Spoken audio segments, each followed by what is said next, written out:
मुंबई का ट्रैफिक बाहर शोर मचा रहा था, बिल्कुल मैतेई के थॉट्स जैसा।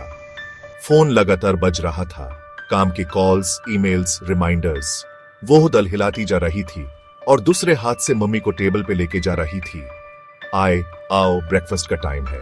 आए, जो कभी कितनी एनर्जेटिक थी, अब बच्चे जैसे कंफ्यूजन से मैतेई को देख रही थी। अल्जाइमर्स धीरे धीरे उनकी लाइफ में घुस गया था, उनकी यादें चुरा रहा था और उनकी जगह कंफ्यूजन भर रहा था। मैतेई अपने डिमांडिंग जॉब और मम्मी की 24/7 केयर के बीच बैलेंस कर रही थी। प्रेजेंटेशंस, डेडलाइंस और दवाइयों का शेड्यूल, दिन भर भाग दौड़ ही रहती थी। हर सुबह सेम रूटीन से शुरू होती थी, मम्मी को खाना खिलाने के लिए मनाना, उन्हें याद दिलाना कि वो कौन है और उन्हें यकीन दिलाना कि सब ठीक है।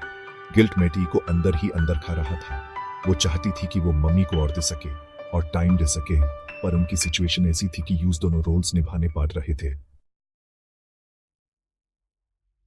कांताबाई, उनकी चीयरफुल और हमेशा रिलायबल हाउसकीपर, भगवान का रूप थी। वो हर सुबह आती थी और उनका आना दोनों माँ बेटी के लिए सुकून की बात होती थी। कांताबाई धैर्य से आय को खाना खिलाती थी। उनके हाथ से चम्मच उनके होंठों तक ले जाती थी। वो पुरानी मराठी सॉन्ग्स गाती थी, जिसे आय की आंखों में पहचान की चमक आ जाती थी। अच्छे दिन भी होते थे जब आय मैतेई को पहचान लेती थी और उनका चेहरा खुशी से चमक उठता था। वो चाय पीते हुए पुरानी यादें ताजा करते थे। लेकिन ऐसे दिन भी आते थे जब आय उन्हें ब्लैंकनेस से देखती थी, जो दिल में चुभान जैसा लगता था। तुम कौन हो? वो पूछती थी। उनकी आवाज में डर और कंफ्यूजन होता था। ऐसे दिनों में मैतेई अपने रूम में चली जाती थी। अपनी जिम्मेदारी के बोझ से दुम खुदता था। मम्मी को खोने का डर, उन्हें और दूर जाते हुए देखने का डर, उनके दिल में हमेशा चुभता रहता था। मुश्किलों के बावजूद कुछ सुकून के पल भी थे, जो अंधेरे में रोशनी की किरण जैसे थे। जैसे वो वक्त जब मैतेई ने अपनी मम्मी को एक पुराना लुलाबी गुनगुनाते हुए पाया। उनके हाथ झूला झूल रहे थे जैसे कोई बच्चा हो। या वो शाम जब आय ने एक पल के लिए होश में आकर मैतेई का हाथ पकड़ा और कहा, तू एक अच्छी बेटी है। ये पल जो प्यार और पहचान से भरे होते थे, वही मैतेई को चलने की हिम्मत देते थे। वो यूं स्ट्रॉन्ग रिश्ते की याद दिलाते थे जो उनका और उनकी मम्मी का था। एक ऐसा रिश्ता जो यादों और वक्त की सीमाओं से परे था। मैतेई को एहसास हुआ कि उनकी मम्मी इस हालत में भी उन्हें बहुत कुछ सिखा रही थी। सब्र का पाठ, बेघरत प्यार और हर पल को अनमोल समझना।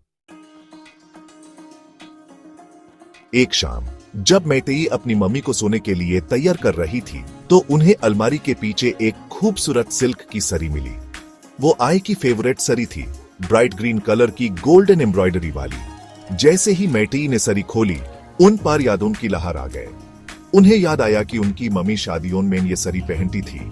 उनका चेहरा खुशी से चमक रहा होता था। आय, याद है ये सरी? ए पीस में कितनी सुंदर लगती थी। मैतेई ने सरी मम्मी के कंधों पर डाल दी। एक पल के लिए आय की आंखों में पहचान की चमक आ गई। उन्होंने हाथ बढ़ाया और धीरे से कपड़े को छुआ। उनके होंठों पर हल्की सी मुस्कान आ गई। हरी जैसे खेत, उन्होंने कहा। उनकी आवाज अब कमजोर हो गई थी। उसी पल मैतेई समझ गई, भले ही उनकी मम्मी की यादें कमजोर हो रही थी, लेकिन उनका अस्तित्व, उनकी आत्मा अभी भी वही थी। और ये मैतेई का कर्तव्य था, उसका संबंध था कि वो यूं संभाले रखे जब तक हो सके। सरी उनके रिश्ते की तरह एक ऐसे प्यार का सबूत थी जो वक्ती और यादों से परे था।